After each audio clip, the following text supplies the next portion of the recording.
सुर्खियों में। नमस्कार, हमारे खास कार्यक्रम सुर्खियों में आपका स्वागत है। मैं हूं आपके साथ दीपा सिंह। जैसा कि आप जानते हैं कि हम इस कार्यक्रम में समसामयिक मुद्दों पर बात करते हैं। आज हम बात करेंगे भगवान बिरसा मुंडा की जयंती, जनजातीय गौरव दिवस के बारे में। 15 नवंबर को भगवान बिरसा मुंडा की जयंती को जनजातीय गौरव दिवस के रूप में मनाया जा रहा है। ये दिवस जनजातीय नायकों को और उनके योगदान को याद करने का बेहद ही अनूठा प्रयास है। भारत की स्वतंत्रता संग्राम में जनजातीय समुदाय का उल्लेखनीय योगदान रहा है। 15 से 22 नवंबर तक आजादी के अमृत महोत्सव के तहत पूरे देश में जनजातीय महोत्सव मनाया जा रहा है। इसके तहत जनजातीय समुदाय के स्वतंत्रता संग्राम सेनानियों के कृतित्व, उनकी कला और संस्कृति पर कार्यक्रम आयोजित किए जा रहे हैं। वहीं मध्य प्रदेश में इस अवसर पर जनजातीय भाई बहनों के कल्याण के लिए पेसा एक्ट लागू किया जा रहा है। जनजातीय भाई बहन स्वाभिमान के साथ जिएं, इसके लिए अनेक विकास गतिविधियां और कल्याणकारी योजनाएं भी चलाई जा रही हैं। आज इस विषय पर चर्चा करने के लिए हमारे साथ स्टूडियो में मौजूद हैं श्री लक्ष्मी नारायण पायोधी। आप वरिष्ठ साहित्यकार और जनजातीय संस्कृति और भाषाओं के अध्येता हैं। सर, बहुत बहुत स्वागत है आपका कार्यक्रम में। धन्यवाद दीपा जी। वहीं हमारे दूसरे खास मेहमान हैं वरिष्ठ पत्रकार श्री मनोज कुमार। आपका भी सर कार्यक्रम में बहुत बहुत स्वागत है। धन्यवाद दीपा जी। लक्ष्मी सर, मैं कार्यक्रम की शुरुआत आपके साथ करना चाहूंगी। मैं सबसे पहले यही जानना चाहूंगी कि भगवान बिरसा मुंडा को भगवान का दर्जा क्यों दिया गया है? देखिए, जब हम बिरसा जी के बारे में जब बात करते हैं तो हम उनके बचपन की ओर लौटते हैं जी।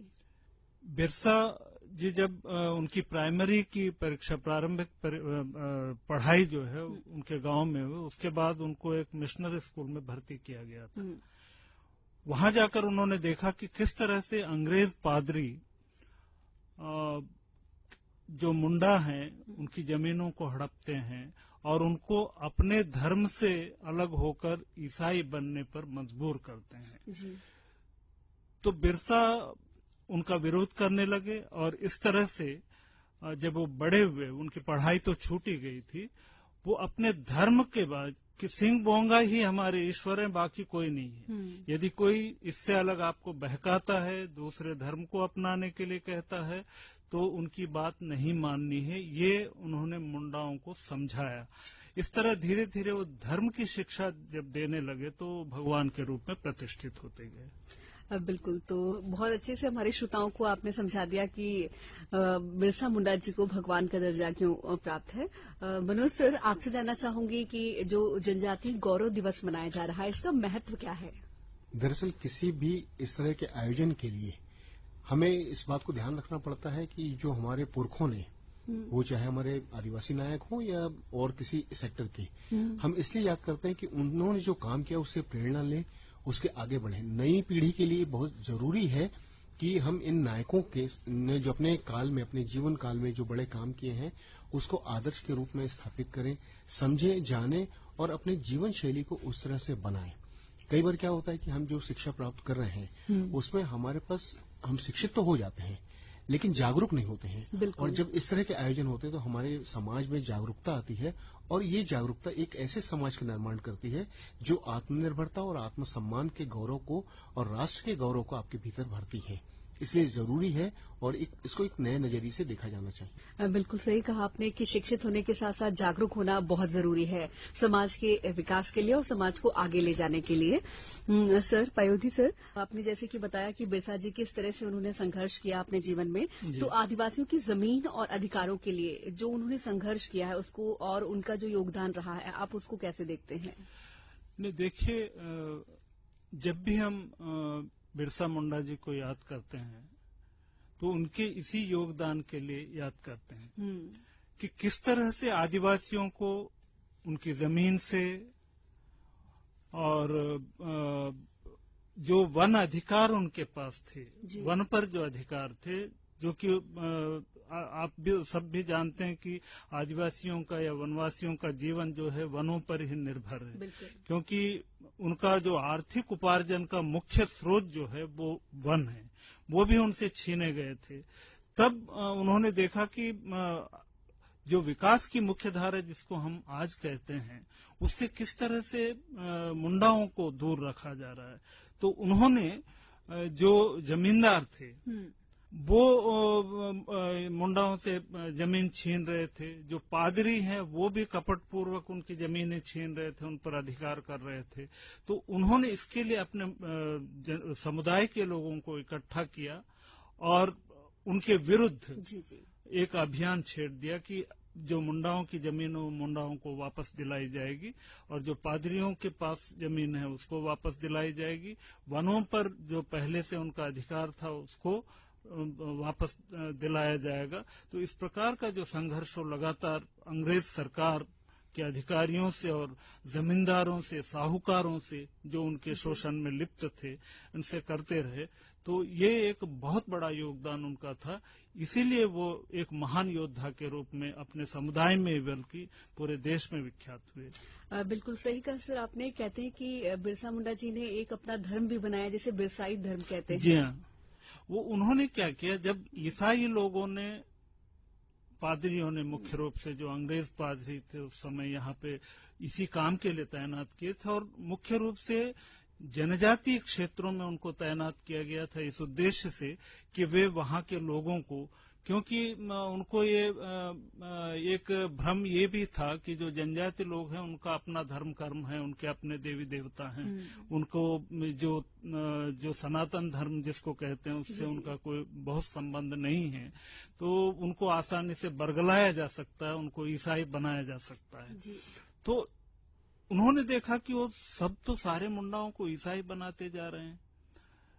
तब उन्होंने अपने धर्म के बारे में बताना शुरू किया कि हमारा धर्म क्या है, जनजातियों का धर्म क्या है, जनजातियों के ईश्वर कौन है। तो सिंह बोंगा जैसे मैंने बताया कि वही तो ईश्वर है, वही इस धरती को बनाने वाले वही हैं।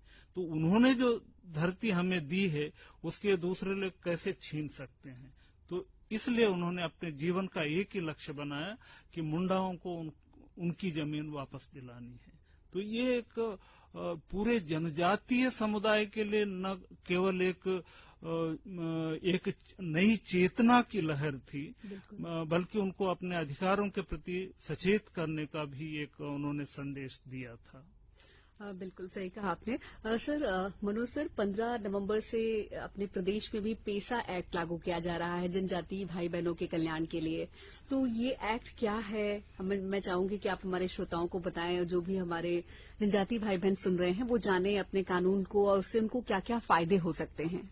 ये पेसा एक्ट मूल रूप से इसको देखेंगे केंद्रीय कानून है जो 1996 में 24 दिसंबर 1996 में पास हुआ है और अभी तक हमारे यहाँ चल रहा था, लेकिन अब हमारे मुख्यमंत्री जी ने निर्णय लिया है कि इसको हम लागू करेंगे और एक गौरव दिवस से लागू कर देंगे। जी। पेसा का पूरा नाम, जो पेसा एक्ट है उसका पूरा नाम है पंचायत उपबंध विधेयक, जिसको अंग्रेजी में हम कह सकते हैं जो provision of the panchayat extension to the scheduled areas bill, यानी अनुसूचित जनजाति क्षेत्रों के लिए ये बना हुआ है। जी।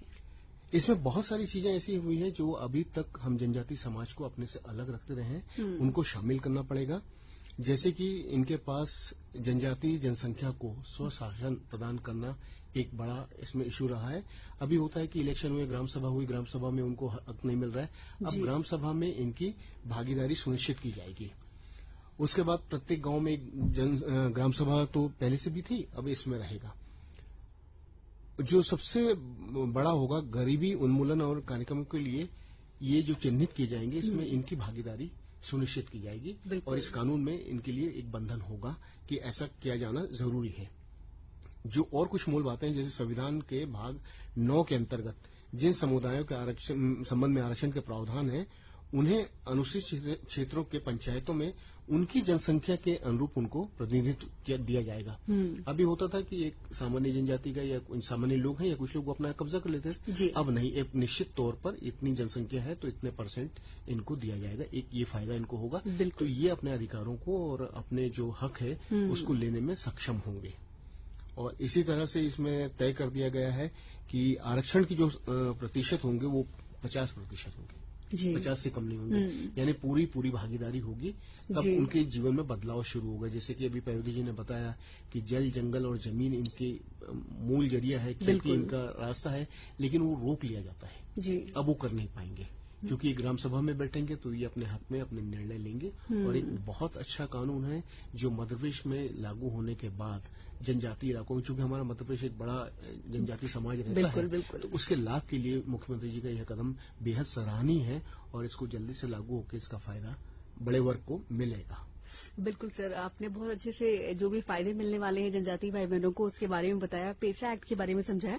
सर, एक और ये सवाल है कि आप प्रधानमंत्री जी के इस कदम को कैसे देखते हैं कि उन्होंने भी अंतर्राष्ट्रीय मंच पे भी बोला है कि जो हमारे जनजातीय भाई बहन कोदो, कुटकी, जो ये जल, जंगल और जमीन की आपने बात की, तो ये उगाते चले आ रहे हैं, अब इनको और बड़े प्लेटफॉर्म पर ले जाया जा रहा है, सहायता समूह गठित किए जा रहे हैं, इनको बड़ा प्लेटफॉर्म दिया जा रहा है, इसको कैसे देखते हैं आप? ये बहुत अच्छा कदम है। अभी तक जैसे कि मैं जितना देखता चला रहा हूँ, जिन इलाकों में मैंने काम किया, थोड़ा वक्त मुझे मध्य प्रशासन के जनजातीय विभाग में भी काम करने का मौका मिला है, तो हमारा अनुभव ये रहा है कि ये लोग पैदा करते हैं, लेकिन इनका हिस्सा खत्म कर दिया जाता है, इन्हें वो हिस्सा नहीं मिलता। लेकिन अब प्रधानमंत्री जी के और मुख्यमंत्री जी के प्रयासों से अब इन्हें जो इनका उत्पादन है ये बड़े प्लेटफॉर्म पे जाएगा, तो इनको आर्थिक रूप से बेहद सक्षमता मिलेगी, लाभ मिलेगा और इनके प्रोडक्ट उन लोगों तक जाएगा जिसे अभी एक बड़ी बीमारी स्वास्थ्य को लेकर मोटापे की है जी। लेकिन जो लोग कहते हैं, जो हम लोग इस्तेमाल करते हैं, कोदो कुटकी खाने से मोटापे से मुक्ति मिलती है जी। और इसका इंटरनेशनल मार्केट है। बिल्कुल। लेकिन हमारा जो हमारे जनजाति भाई बहन हैं जो इसका पैदावार कर रहे हैं, उनको इसका लाभ नहीं मिलता। दूसरे जो बिचौलिए हैं इसका पूरा लाभ लेके अच्छा खासा पैसा कमा लेते हैं और ये वहीं के वहीं रह जाते हैं।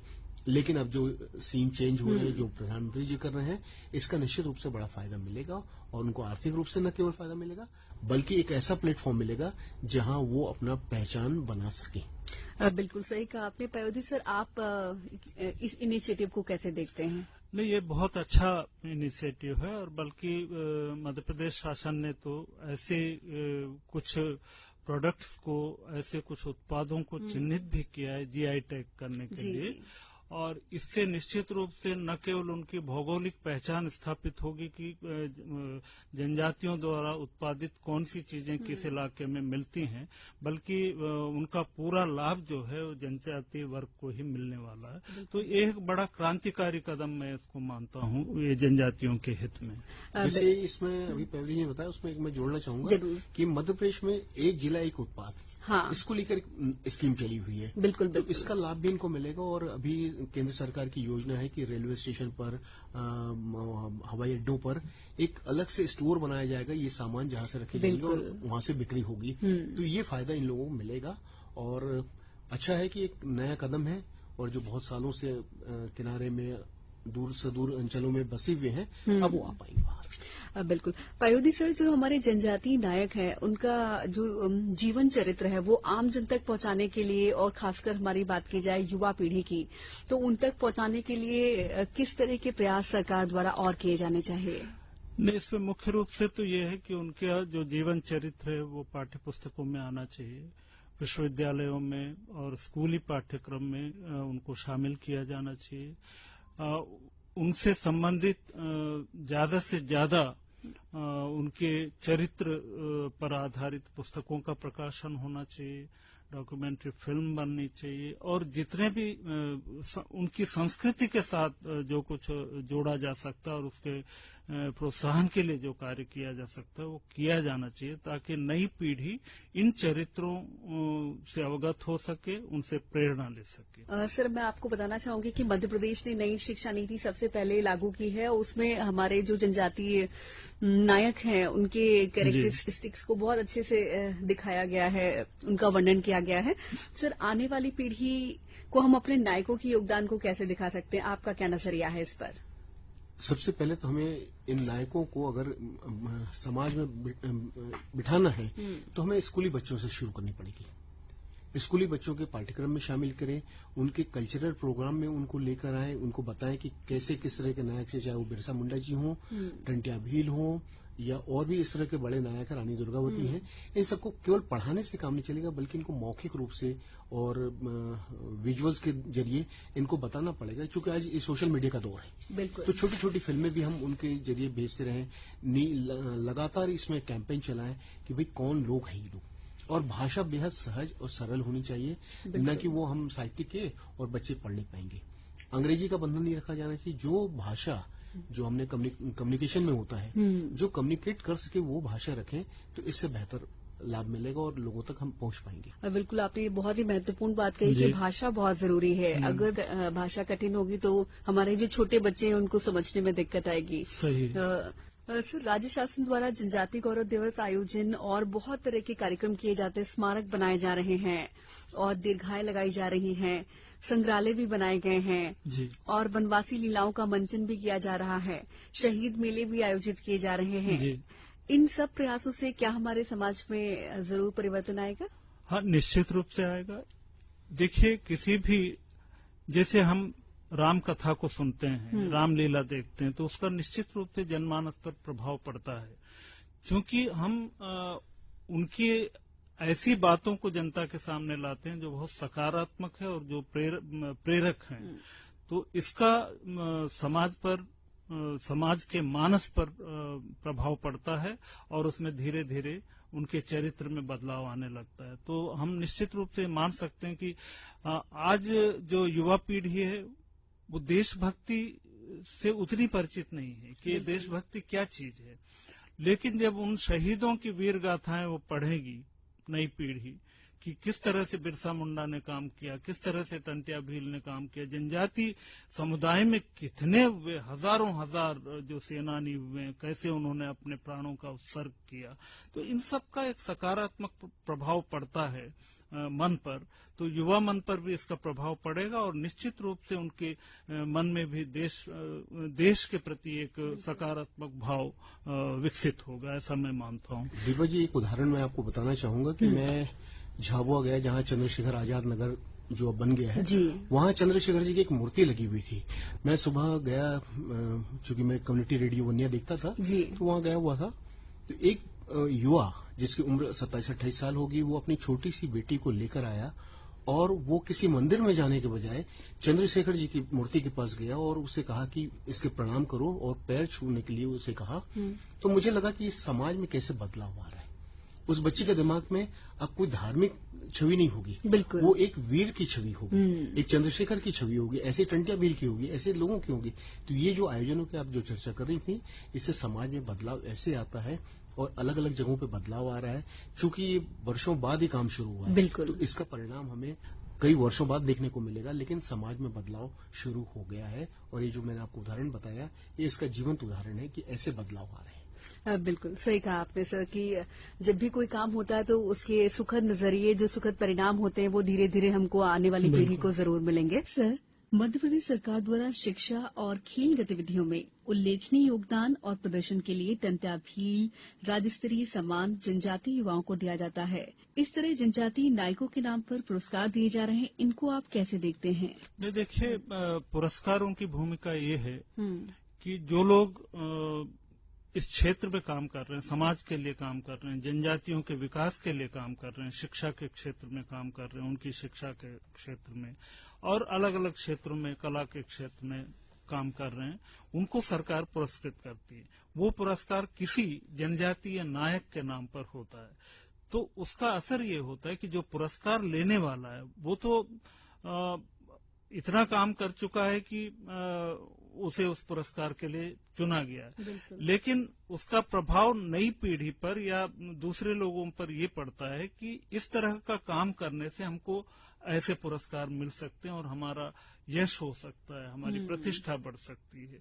तो लोग काम करने के लिए प्रेरित होते हैं और जो लोग पहले से ही काम कर रहे हैं वो अधिक उत्साह के साथ काम करते हैं कि ये काम करेंगे तो हमको इस तरह का पुरस्कार मिलेगा। और उन नायकों का नाम उस पुरस्कार से जुड़े होने के कारण उनके जीवन चरित्र का भी प्रभाव संबंधित लोगों पर पड़ता। बिल्कुल सही कहा आपने। पायोदी सर, आप चूंकि जनजातीय जो संस्कृति है उसके अध्येता भी हैं, मैं आपसे जानना चाहूंगी, भगवान बिरसा मुंडा के बारे में आपने काफी कुछ हमारे श्रोताओं को बताया, कुछ ऐसी बातें जो हम तक नहीं पहुंच पाई हों। भगवान बिरसा जो हैं उनका कई रूपों में जनजातीय समुदाय में एक सम्मान का भाव है। वो एक तो सारे समुदाय के कल्याण के लिए उन्होंने अपने जीवन को, बहुत युवावस्था में वो चले गए, उन्होंने एक बड़ा आंदोलन खड़ा किया था और ईसाईयत के विरुद्ध जो बिरसाइयत है, उनके अनुयायी जो है वो अपने आप को बिरसाई कहलाना पसंद करते थे। तो ये जो एक तो धर्मांतरण को रोकने के लिए उनका बड़ा योगदान था और उनका लगातार संघर्ष चलता रहा कि जो आदिवासी हैं वो अपने धर्म को न छोड़ें और उनकी जो आस्था है, जो पारंपरिक आस्था है, वो बनी रहे। और दूसरा ये है कि उनको अपने अधिकारों का ज्ञान होना चाहिए और उन अधिकारों को फिर से अर्जित करने का, अगर वो अधिकार छीने गए हैं तो उन्हें प्राप्त करने की चेतना भी उनमें होनी चाहिए। तो इस प्रकार से बिरसा ने अपने समाज में, अब वो जैसे कि आप जानते हैं कि 25 वर्ष की आयु में चक्रधरपुर के जंगलों में जब वो भोजन करके सो रहे थे, तब उनके कुछ अपने ही लोगों ने अंग्रेजों से मिलकर कुछ लालच में, पैसों के लालच में या जो भी है, उनको पकड़वाया था। तो हमने देखा है कि जितने जनजातीय योद्धा रहे हैं उनको अंग्रेज के अधिकारी नहीं पकड़ पाए, अंग्रेज व्यवस्था नहीं पकड़ पाई, लेकिन उनके अपने लोगों ने उनको पकड़वाया। ऐसे कई चरित्र हैं जिनकी हम चर्चा कर सकते हैं। उनके ही लोगों ने उन्हें पकड़ाया। तो बिरसा जी ने भी ये कहा है कि मुझे सोते हुए में पकड़े हो, जागते में पकड़ते तो बहादुर मानता। और मुझे दुख इस बात का है कि मेरे अपने लोगों ने ही मुझे पकड़वाया, अंग्रेज नहीं पकड़ पाई मुझे, अंग्रेज व्यवस्था नहीं पकड़ पाई। तो अब जो भी सजा देना है दो। और उन्हें कोई फांसी नहीं हुई, उन्हें जेल के भीतर गंदा पानी पिलाकर और धीमा जहर खाने में देकर उनको मारा गया था। तो बिरसा एक पूरे जनजातीय समुदाय के लिए, भारतीय जनजातीय समुदाय के लिए, न केवल झारखंड क्षेत्र या छोटा नागपुर इलाके के लिए नहीं, बल्कि पूरे भारतवर्ष में जितने जनजातीय समुदाय रहते हैं वे सब उनको भगवान मानते हैं, क्योंकि उन्होंने सोते हुए जनजातीय लोगों को जगाने का काम किया था। ये समाज को उनकी एक बड़ी देन थी। वो धर्म के बारे में शिक्षा देते थे, वो चिकित्सा के बारे में लोगों को, मतलब कोई अपनी समस्या लेके आता था तो वो उसकी समस्या का समाधान निकालते थे। तो समाधान निकालने के रास्ते उन्होंने खोजे थे। ये एक समाज को बड़ी देन उनकी थी।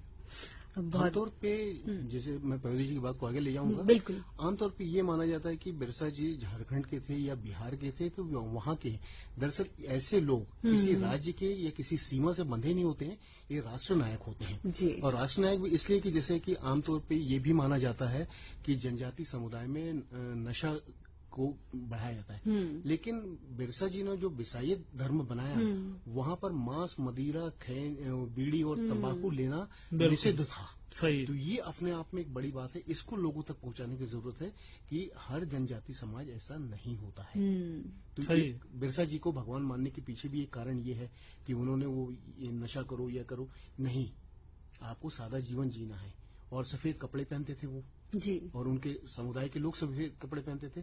तो सफेद मतलब शांति का प्रतीक। वो युद्ध नहीं चाहते थे, वो लड़ाई नहीं चाहते थे, लेकिन समाज में बदलाव चाहते थे और ये राष्ट्र नायक इसीलिए ये लोग कहलाते हैं। सही, बिल्कुल सही कहा आपने कि वाकई बिरसा जी राष्ट्र नायक हैं और हमेशा हमारे जो आने वाली पीढ़ी है उनसे कुछ न कुछ जरूर सीखती रहेगी। सर, आप मध्य प्रदेश सरकार काफी कुछ जनजातीय भाई बहनों के लिए कल्याण के लिए चला रही है, जैसा कि पेसा एक्ट भी लागू कर दिया गया है। तो आप कैसे देखते हैं, सरकार के कार्यों को कैसे देखते हैं? सरकार, यही सरकार नहीं, जब से मध्य प्रदेश में सरकारें आई हैं, अपने अपने विवेक के साथ, अपने अपने राजनीतिक नीतियों के साथ जन कल्याण, आदिवासियों के जन कल्याण में जुटी हुई है। ये जरूर है कि इस सरकार ने उस काम को और आगे बढ़ाया और विस्तार दिया और चिंता का एक बड़ा भाग उन जनजातियों समाज के लिए रखा, जैसे कि अभी पहले ट्राइबल के जो बच्चे थे उनको स्कूल जाना नसीब नहीं होता था। अब वही बच्चे विदेश यात्रा पर जा रहे हैं, उनको छात्रवृत्ति का प्रावधान किया गया है और वो बच्चे कारपोरेट कंपनियों में नौकरी कर रहे हैं। ये बड़ी बात है हमारे लिए। ये समाज में बदलाव आ रहा है सरकार की नीतियों की वजह से। तो अब वो पढ़ अच्छे रहे हैं, अच्छे घरों में उनकी शादियां हो रही हैं, एकलव्य स्कूल स्थापित किए गए, एकलव्य स्कूल स्थापित किया, समाज के मुख्य धारा के साथ अब वो चल रहे हैं, वो कटे हुए नहीं हैं। तो ये बड़ी बात है कि अब दोनों एक साथ चल रहे हैं। तो वहां के उपज के उनको मूल्य मिल रहा है, नई खेती हो रही है, नए शिक्षा के द्वार खुल रहे हैं, रेडियो चला गया जैसे कम्युनिटी रेडियो। ये आपके लिए बड़ी बात है कि मध्य प्रदेश देश का अकेला राज्य है जहां 8 कम्युनिटी रेडियो उन्होंने ट्राइबल इलाकों में एस्टैब्लिश की हैं। तो इससे सूचना का प्रवाह होता है और उनको नई जानकारियां मिलती है कि सरकार की कौन सी स्कीम चल रही है हमारे पास, हमारे लिए क्या फायदेमंद है। तो सरकार की ये कदम जो है और वर्तमान सरकार ने मध्य प्रदेश में जनजातीय समाज की काया पलट की है, इस बात से हम इनकार नहीं किया जा सकता है। बिल्कुल सही कहा। पायोधी सर, आपकी क्या राय है? नहीं, मैं भी ये मानता हूँ, मनोज जी की बातों से मैं सहमत हूँ। जनजातियों के लिए बहुत काम हो रहा है, वो चाहे भारत सरकार हो चाहे मध्य प्रदेश सरकार हो, उनके विकास के लिए निश्चित रूप से बहुत कार्य हो रहे हैं। बहुत सारी नई योजनाएं आई हैं सरकार के कार्यकाल में। और जैसे कि आपने अभी कहा कि एकलव्य स्कूल हैं, तो ऐसे अनेक प्रकार के आवासीय विद्यालय उनके लिए खोले गए हैं, जहां से उनको शिक्षा का पूरा वातावरण, एक समग्र वातावरण होता है, वो मिलता है, स्वस्थ वातावरण, और उनको सारी सुविधाएं वहां पे उपलब्ध हो रही हैं। और वो एक सामान्य वर्ग जिसको हम मानते थे कि जनजातीय बच्चे तो पढ़ाई लिखाई में पीछे हैं, आज उनका प्रतिशत जो है वो सामान्य बच्चों से आगे निकलता जा रहा है और वो हर क्षेत्र में अपनी उपलब्धियों से हमें चमत्कृत करते जा रहे हैं। तो ये सरकार की ही देन है, सरकार की उपलब्धि मैं इसे मानता हूं। एक और उदाहरण आपको बताना चाहूंगा कि मध्य प्रदेश में पातालकोट एक ऐसी जगह है जहां 12 बजे सूरज डूब जाता है, अंधेरा हो जाता है, वहां निकलना मुश्किल है। सीढ़ियां बनी, सीढ़ियों से लोग बाहर आते हैं जनजाति समाज। वहां से एक लड़की थी ममता भारिया, वो उसने पहली ग्रेजुएट लड़की, बाद में महिला बाल विकास अधिकारी बनी। तो सूरज की रोशनी कहाँ तक चली जा रही है? सूरज की रोशनी तो रुक जाती है 12 बजे, लेकिन विकास की रोशनी, शिक्षा की रोशनी कैसे चली जा रही है, इससे बड़ा उदाहरण और कुछ भी नहीं मिल सकता है। बिल्कुल, बहुत अच्छी बात कही आपने। सर, जनजातीय गौरव दिवस के उपलक्ष्य में आप हमारे श्रोताओं को क्या संदेश देना चाहेंगे?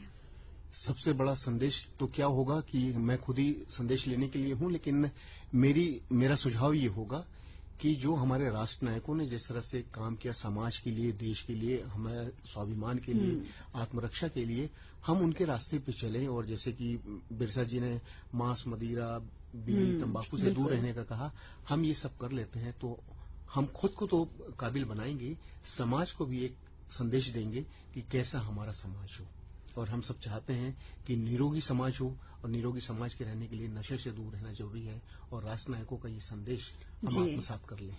बिल्कुल सही कहा आपने। पायोधी सर, आप क्या कहना चाहेंगे? मैं तो केवल एक वाक्य में अपनी बात कहूंगा कि भारत का प्रत्येक नागरिक अगर अपने नागरिक बोध को समझ ले और एक अच्छा नागरिक बनने का संकल्प ले ले, तो हमारे ये जो जननायक हुए हैं, जो योद्धा हुए हैं, जिन्होंने स्वतंत्रता के लिए अपने प्राणों का उत्सर्ग किया है, वो उत्सर्ग सफल होगा, वो उस उत्सर्ग का उद्देश्य पूरा होगा, ऐसा मैं मानता हूं। हर नागरिक ये संकल्प ले ले कि मुझे एक भारत का अच्छा नागरिक बनना है और भारत को आगे बढ़ाना है। बिल्कुल, बहुत अच्छी बात कही है कार्यक्रम की समाप्ति पर आपने कि अगर प्रत्येक नागरिक अपने नागरिक बोध को समझ ले तो वाकई हमारा देश काफी विकास कर सकता है और आगे बढ़ता चला जाएगा। फिर आप दोनों कार्यक्रम में आए, चर्चा के लिए बहुत बहुत शुक्रिया आप दोनों का। बहुत धन्यवाद। और इसी के साथ कार्यक्रम सुर्खियों में फिलहाल इतना ही। अगले सप्ताह फिर होगी आपसे मुलाकात इसी दिन इसी समय पर। तब तक के लिए नमस्कार। सुर्खियों में